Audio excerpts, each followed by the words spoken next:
Welcome back to the deep dive. Today we'll be exploring the idea of sovereignty, specifically through like a philosophical lens for our listeners. Yeah, that's right. Sovereignty is a really rich topic for anybody interested in philosophy because it kind of gets at those big questions Yeah. about, power and authority, even the nature of the state. It's all connected. And to help us kind of unpack all of this, we're going to be using the Stanford Encyclopedia of Philosophy's entry on sovereignty. It was updated in 2024, so it's pretty recent.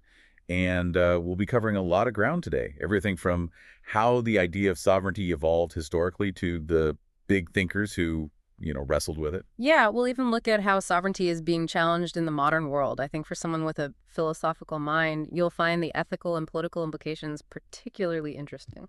Okay, so I guess first things first, what exactly are we talking about when we say sovereignty? Well, the Stanford Encyclopedia starts with a basic definition. They say it's supreme authority within a territory. But as you might imagine, it gets a lot more complicated than that. Each part of that definition, authority, supremacy, territory, has been debated and reinterpreted throughout history. All right, so let's break it down. When we say authority, what does that actually mean? It's not just about like raw power. You got it. It's not just about force. Authority needs legitimacy. It means that the power to command and enforce rules is accepted by the people who are being governed. And that acceptance can come from different places: tradition, religious beliefs, a social contract, or sometimes just the practical need for some kind of order. So it's like a ruler can have a huge army, but they also need people to believe that, they actually have the right to rule. Exactly. And then there's the supremacy part of the definition that really emphasizes the hierarchy that's built into the idea of sovereignty. It means that within a specific territory, the sovereign power is above every other power. It's the final decision maker. And then, of course, there's the territory aspect. A sovereign power rules over a particular geographic area. Right, that's key. And this idea of territory is really important for understanding how sovereignty emerged. It marks a shift away from earlier forms of authority, where power was often more spread out and overlapping. Like, think about medieval times with the church and feudal lords. So sovereignty helped create those clear boundaries we see between states today. But how did things actually change? How do we go from that more diffuse system to this idea of supreme power within a territory? Well, it was a gradual process, of course, but the Stanford Encyclopedia points to the Peace of Westphalia in 1648 as a really important moment. It's often seen as the birth of the modern sovereign state system. So Westphalia was like this big sovereignty revolution. Not quite a revolution, more like a culmination of trends that had been developing for centuries. The encyclopedia highlights things like the Peace of Augsburg back in 1555. That's when princes got the right to choose the religion of their own territories, which, chipped away at the church's power. And then you have the 30 Years' War, which was devastating.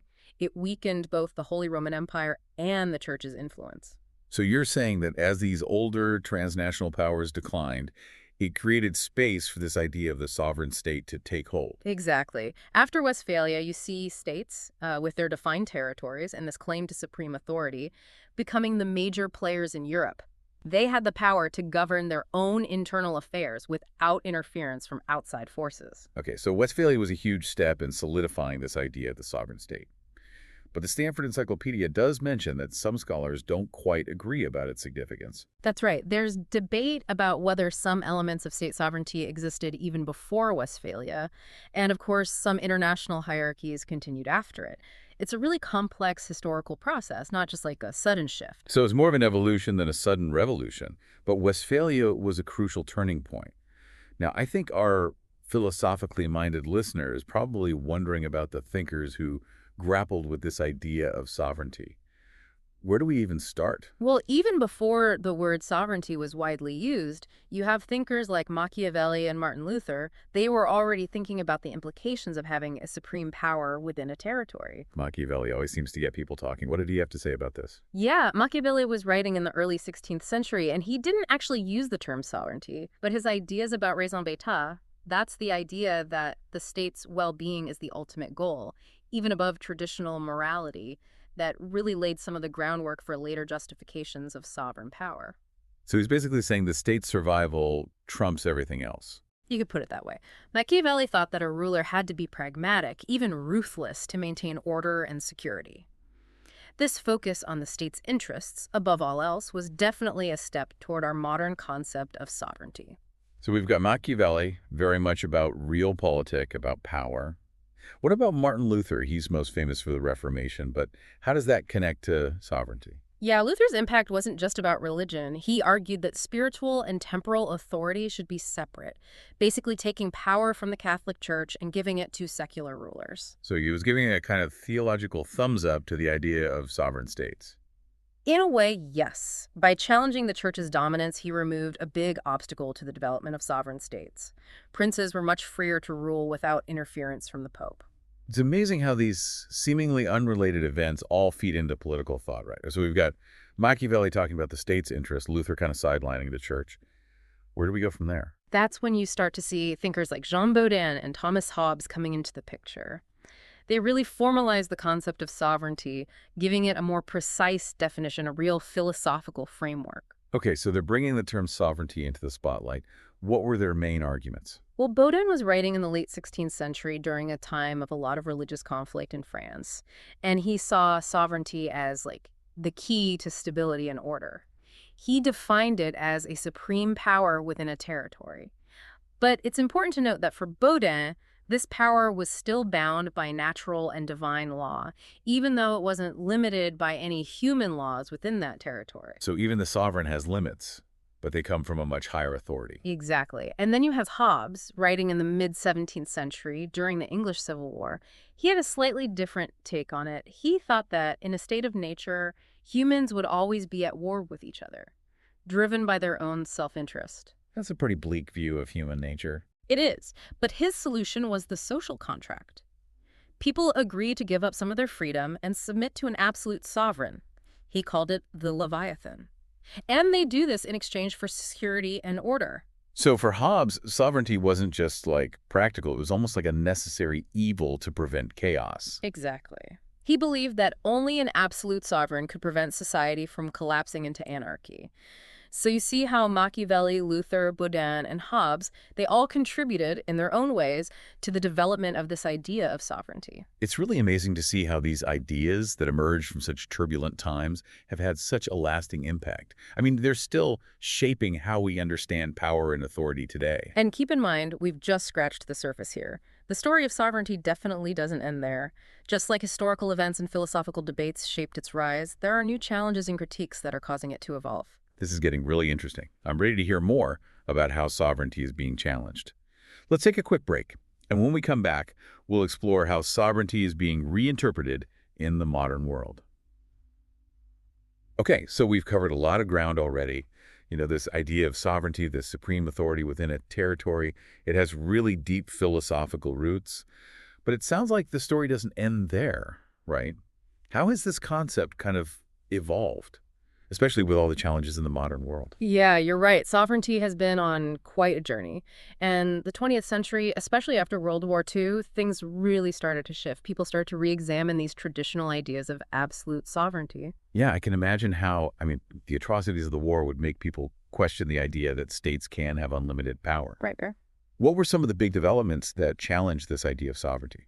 Well, one of the most significant shifts, and the Stanford Encyclopedia really emphasizes this, is the emergence of human rights. This idea that every single person has inherent rights, no matter their nationality or what their government is doing. It's a really important shift in thinking. So it's like even if a state claims absolute sovereignty, there are still limits on what they can do to their own people, right? Like there's this higher moral authority. Exactly. The idea is that human rights transcend national borders. It challenges that notion that a state has total power over its citizens. That's a pretty powerful concept. But how did human rights actually start to challenge state sovereignty in like a real practical way? Well, the Universal Declaration of Human Rights in 1948 was a big turning point. It wasn't legally binding, but it did set a global standard. It was like a blueprint for a whole bunch of human rights treaties and conventions that followed. It sounds like it was a big wake-up call for the world. You could say that. And it led to some more concrete legal mechanisms, like you have the European Convention on Human Rights in 1950, which actually does have enforcement mechanisms, and the Genocide Convention in 1948, which of course was a direct response to the horrors of the Holocaust. So states were increasingly being held accountable for how they treated their own people, even if that meant, limiting their own sovereignty. You got it. This idea that sovereignty comes with responsibilities, not just powers, That really started to take hold. The Stanford Encyclopedia even mentions something called the responsibility to protect, or R2P. This emerged in 2001, and it basically says that if a state fails to protect its own citizens from harm, the international community has a responsibility to step in. Wow, that's a huge shift from the idea of non-intervention that came out of Westphalia. It really is, and I think it shows how dynamic sovereignty is as a concept. It changes with circumstances and, with our evolving sense of morality. Okay, so we've got human rights limiting state power from within. But what about other challenges, especially in this globalized world? Well, globalization itself is a huge force reshaping the whole idea of sovereignty. The world's so interconnected now with trade, communication technologies, even things like climate change. It's getting harder and harder for states to act like totally independent entities. Like those global problems are too big for any one state to handle on its own. Exactly. And the Stanford Encyclopedia also points to the rise of these non-state actors. We're talking about international organizations like the UN, NGOs like Amnesty International, Doctors Without Borders, even multinational corporations that operate across borders. So these are groups that aren't bound by the traditional rules of sovereignty, but they still have a huge impact on the world. Exactly. They're shaping global norms, they're influencing policy. Sometimes they're even providing services that used to be the responsibility of states. Like, think about the role of NGOs in humanitarian aid. They often operate in places where the state has completely failed to protect its people. So we've got human rights challenging sovereignty from within, and globalization and these non-state actors challenging it from outside. What does it all mean for the future of sovereignty? That's the big question. And as you can imagine, philosophers have had a lot to say about the limits and potential pitfalls of sovereignty. The Stanford Encyclopedia actually highlights some really insightful critiques. I'd love to hear about those. Who are some of the philosophers who've really pushed back against this traditional view of sovereignty? Well, two thinkers who come to mind are Bertrand de Jouvenel and Jacques Maritain. They both offered really powerful critiques of sovereignty, though from different angles. Okay, let's start with Juvenal. What were his main concerns about sovereignty? Well, Juvenal was writing in the mid-20th century, and he acknowledged that sovereignty was necessary, at least to some degree, for keeping things stable. But he was really wary of absolute power. He was especially concerned about this idea that the sovereign's will is the only source of law and morality. So it's not enough for a sovereign to just say, because I said so. They need a better reason, a moral foundation for their actions. That's exactly it. Juvenal believed that morality exists independently, and that a sovereign should be guided by higher principles. He argued that society needs to have a shared moral understanding, and that can act as a check on the sovereign's power. So it's like a kind of ethical checks and balances system for sovereignty. Mhm. Interesting. What about Maritain? How did he critique this concept? Maritain went even further. He actually argued that the whole concept of sovereignty is flawed. He saw it as a form of idolatry, where the state or the ruler gets elevated to a position of absolute authority. They become disconnected from the people they're supposed to represent. He's saying that sovereignty creates too much distance between the ruler and the ruled. Right. And he saw this as a real threat to democracy and to the idea of a global order. He believed that sovereignty was getting in the way of developing international law and a true global community, which he felt were essential for peace and justice. So Maritain is calling for a pretty fundamental rethink of how we organize ourselves politically. It's really interesting how these philosophical critiques actually reflect the real-world challenges to sovereignty that we were just talking about, like human rights and globalization. Absolutely. And this whole debate about the nature and limits of sovereignty, it's still going strong. Even within the Catholic tradition, which Maritain was a part of, there's a lot of discussion about balancing sovereignty with the responsibility to protect human rights. It seems like the legacy of those early thinkers, Bodin and Hobbes, it's still shaping our world. But now it's being reinterpreted and challenged in light of all these new ethical and political realities. Exactly. And that's why understanding the history and philosophy of sovereignty is so crucial. It's not just some abstract idea. It really shapes how we live, the choices we make as individuals, and as a global community. So where do we go from here? After this deep dive into sovereignty, how do we even begin to deal with this concept in the 21st century? That's a perfect question to lead us into our final thoughts. Let's take a look at some potential paths forward for this idea of sovereignty, especially as we face these unprecedented challenges in our increasingly interconnected world.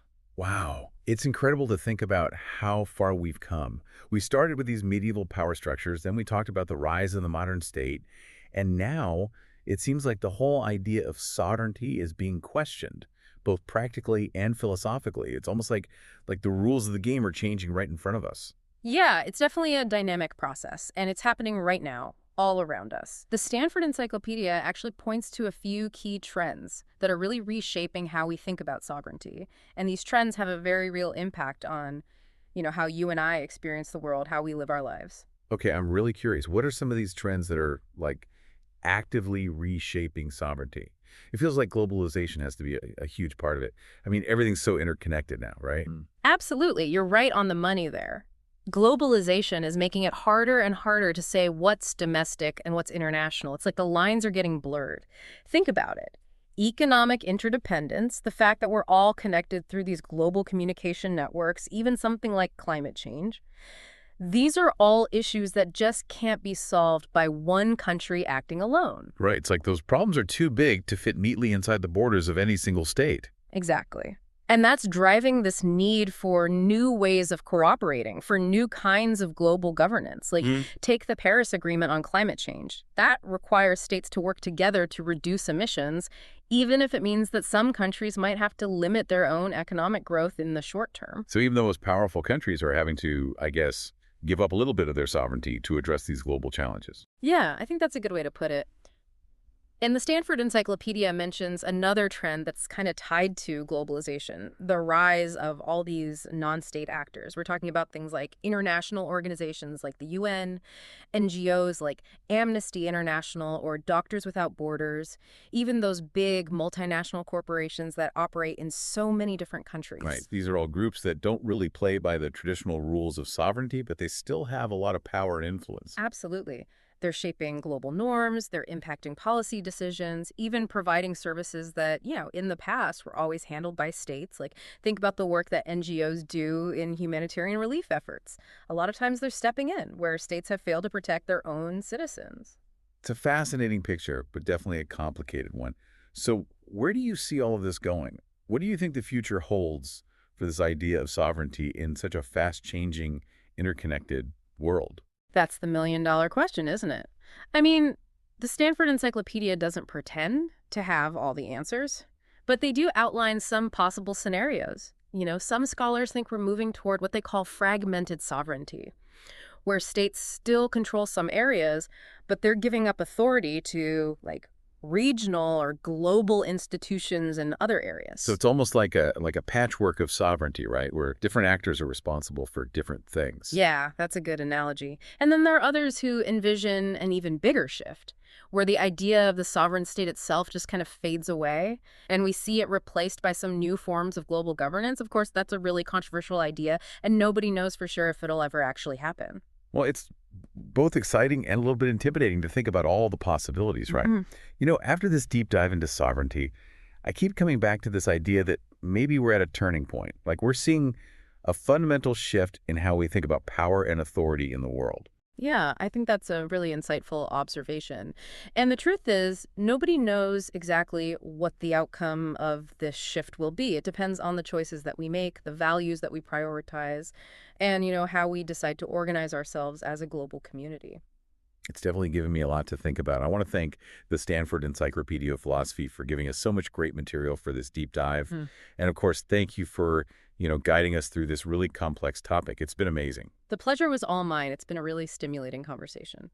And to all of you listening out there, thank you for joining us on the deep dive as we explore the fascinating world of sovereignty.